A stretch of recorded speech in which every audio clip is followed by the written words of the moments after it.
Bienvenidas y bienvenidos a la Universidad Nacional de las Comunas. Hoy seguimos en el viaje hacia el corazón del proyecto comunal.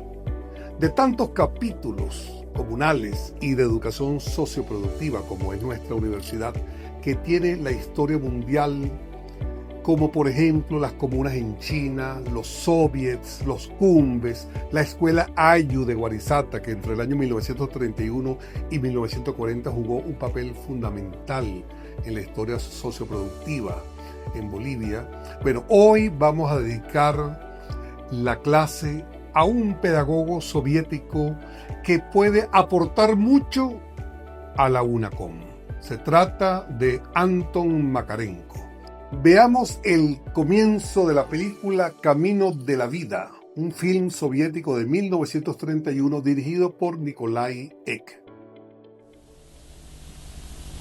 Откуда то они, телеты в грязной рвани, озлобленные взгляды, одичалый вид, что ждет их в будущем, что с ними станет? Сегодня беспризорник, завтра враг труда, бандит. На войне мировой отцы их погибали в царских ротах. Их матерей терзали интервенты голодом, блокадой. Младенчество на лица их морщинами легла забота. По городам они скитались злым, голодным, волчьим стадом. Что их спасет? Благотворительность, нравоучение? Им и нам смешно все это. Мы знаем больше. Человека создает среда. Путевку в жизнь им даст Республика Советов, познавшая могущество свободного всеобщего труда. Гигантов металлургии мы строим по таежному безлюдью. Мы судьбам человечества нашли рычаг живой. Мы беспризорников научим в новый мир пробиться грудью. Мы переплавим их, рабочих, стройки мировой. Es importante que comuneras y comuneros estudien el aporte del pedagogo Anton Semyonovich Makarenko a la educación socioproductiva, emancipadora.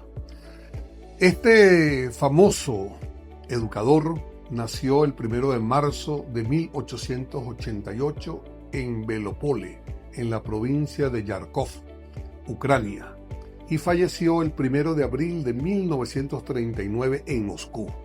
A los 15 años se inició como ayudante de maestro. A los 17 obtuvo el título del magisterio. Los dos conceptos que resumen la obra pedagógica de Makarenko son colectividad y trabajo. La pedagogía de Makarenko fue elaborada metodológicamente hablando desde su propia práctica, por ensayo y error, y a partir de teorías que, aunque conocía muy bien, según él, poco tenían que ver con el contexto y la realidad de los muchachos que intentaba educar. Makarenko solía irritarse con las especulaciones de los teóricos que desde la comodidad de su Olimpo pedagógico ponían en tela de juicio sus métodos. En la vida de Makarenko existen dos etapas. Entre 1920 y 1935 tuvieron lugar sus experiencias educativas como director de dos colonias escolares. Y entre 1935 y 1939 se dedicó fundamentalmente a escribir y dar conferencias de temas pedagógicos. Entre 1920 y 1928 dirigió la colonia Máximo Gorki, dedicada a la formación de niños y jóvenes delincuentes. De 1928 a 1935 dirigió la Comuna de Trabajo para Jóvenes Félix Dzerzhinsky. Tales experiencias fueron contadas por Makarenko en sus libros El poema pedagógico y Banderas en las torres. En ambas colonias se muestra cómo un educador puede pasar a ser desde la flexibilidad más grande a la exigencia más necesaria con unos estudiantes extremadamente difíciles, con unos estudiantes con un pasado de miseria muy duro, una realidad. Bueno, eso lo hizo Makarenko. El comienzo de su labor en el Centro para Delincuentes Juveniles fue difícil, como ya lo hemos planteado. Allí encontró 5 edificios de ladrillo totalmente desmantelados. A las habitaciones les habían arrancado las ventanas, puertas y estufas. Al cabo de 2 meses, cuando uno de los edificios se hubo rehabilitado, uno de los primeros jóvenes cometió un atraco y asesinó a un hombre, y fue detenido en el propio centro. Sin saber cómo abordar a los residentes en el centro, Makarenko recurrió sin éxito a los libros de pedagogía. Al no encontrar respuestas, apeló a un análisis propio y concreto. Makarenko invitó a cortar leña a uno de sus alumnos. Este le respondió: «Ve a cortar tú mismo esa leña». A raíz de este desaire, Makarenko escribe en su poema pedagógico: «Colérico y ofendido, llevado a la desesperación y al frenesí por todos los meses precedentes, me lancé sobre Sadorov, lo abofeteé con tanta fuerza que vaciló y fue a caer contra la estufa. Le golpeé por segunda vez y agarrándole por el cuello y levantándole, le pegué una vez más».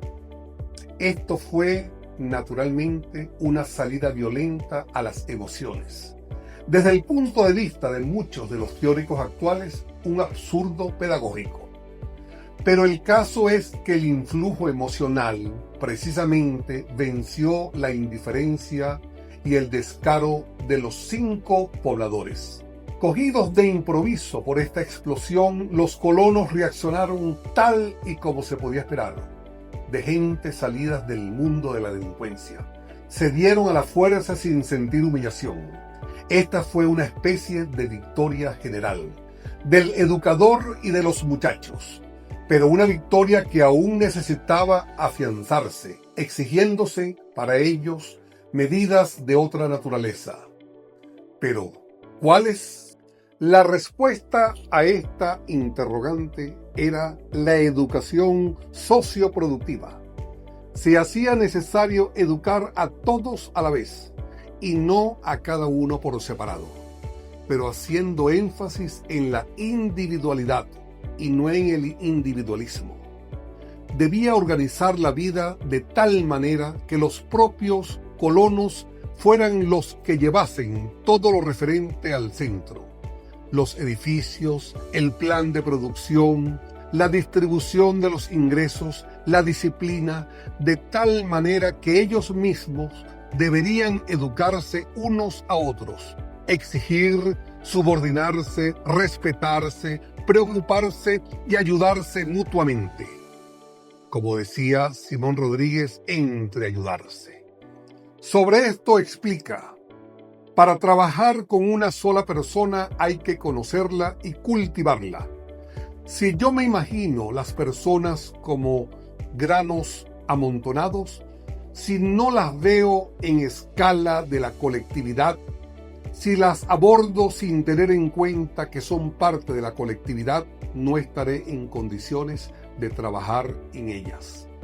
Sobre su pedagogía dice Gorky: Makarenko sabe hablar a los niños sobre el trabajo con esa fuerza serena y latente, más comprensible y elocuente que las más bellas palabras. Las instituciones dirigidas por él no solo llegaron a autofinanciarse con el producto del trabajo de los muchachos, sino que incluso producían excedentes que ingresaban en las arcas del Estado. El trabajo para Makarenko es inseparable de educación, pero siempre se trata de trabajo real, de trabajo efectivamente productivo, y no de un artificio con fines exclusivamente formativos o instructivistas. Para Makarenko, la potencialidad educativa del trabajo reside en que se trate de una actividad verdaderamente productiva y con sentido social. Sus estudiantes de las colonias o comunas dedicaban 5 horas diarias al trabajo escolar y 4 al trabajo productivo. Se entiende por qué para la Universidad Nacional de la Comuna es importante el ejemplo de Makarenko. Elfin Reutenberg, estudiante de la Comuna de Trabajo de Helsinki, fundada en 1927, relataba cómo Makarenko creó este núcleo formado por los primeros 50 estudiantes de la colonia Gorki, con chicos recogidos de la calle, con otros tantos traídos de otras colonias o enviados por sus familias. En los primeros tiempos, la comuna vivía del dinero que los funcionarios de la dirección principal política descontaban de sus emolumentos para mantener a los comuneros. Cuando nuestra producción aumentó, Antón Semyonovich nos propuso prescindir de esta ayuda, pasar a la autogestión financiera y no solo subsistir por cuenta propia, sino proporcionar también ingresos al Estado. Posteriormente, la comuna aprobaba anualmente 4 millones de rublos de ingresos. Claro está que debido a esto creció también el salario de los comuneros, al que Antón Semyonovich concedía gran importancia educadora. El dinero no solo era un estímulo para elevar la productividad laboral, sino que tenían también un significado educativo. El peculio acrece las posibilidades culturales y las exigencias del individuo. Le enseñan a gastar y a calcular su caudal juiciosamente. Para lograr tal hábito y dirigirlo, Antón Semyonovich distribuía él mismo los salarios, confeccionaba la nómina y establecía cuánto se debería apuntar a cada persona y cuánto entregarle para sus gastos diarios. A los novatos, denominados educandos, Antón Semyonovich les entregaba solamente una pequeña cantidad de dinero para llevar en el bolsillo, obligándoles a reunir y a rendir cuentas de cómo lo gastaban. El dinero restante ganado por ellos se depositaba a nombre suyo en la caja de ahorros y, cuando se hacían mayores y recibían el título de comuneros, solo entonces obtenían el derecho a recibir más peculios. Muchos comuneros, los de más edad, ganaban hasta 1.000 rublos mensuales. Para su manutención se les descontaba 120 rublos. También eran obligatorias las cuotas destinadas a la manutención de los pequeños. Para el fondo de consejos de jefes se especificaba la suma mensual para gastos diarios, yendo a parar el dinero restante a un fondo intocable de cada comunero en la caja de ahorros. Así pues, cuando los comuneros abandonaban la comuna, tenían acumuladas sumas bastante cuantiosas de dinero que les aseguraban la vida en los primeros años de estudio en los institutos. Aprendíamos pues a ser buenos administradores de lo que ganábamos con el trabajo. La educación colectivista como propuesta socioproductiva de Antón Makarenko significó en la transición de la Rusia zarista, aún instalada culturalmente en algunos sectores, a la Unión de Repúblicas Socialistas Soviéticas. Una invitación pedagógica integral donde convergía una práctica política y económica. Fíjense la importancia de esta clase. Estamos hablando de un modelo hacia otro. Estamos hablando del Estado rentista hacia el Estado comunal. Por eso la importancia, compañeras, compañeros, comuneras y comuneros, de esta clase. Detalla el biógrafo Kumarin, uno de los grandes biógrafos de Makarenko. Él decía lo siguiente: el joven pedagogo descubrió con evidencia implacable que para trabajar exitosamente en la escuela no solo hacía falta enseñarla, sino también educarla, saber ver la originalidad de cada discípulo, tener en cuenta sus particularidades individuales. Su legado está intacto, pongámoslo en práctica. Creemos muchachas y muchachos, que con esta última clase de este módulo, vamos a llamarlo módulo 0, módulo introductorio, culmina una fase importante. A veces la gente me pregunta, ¿Makarenko conocería la obra de Simón Rodríguez? No hay evidencia al respecto, pero lo que sí sabemos es que Simón Rodríguez dio clases en Rusia. Eso es un dato importante. Mucha gente me lo ha comentado por la forma rodriguiana de trabajar de Makarenko.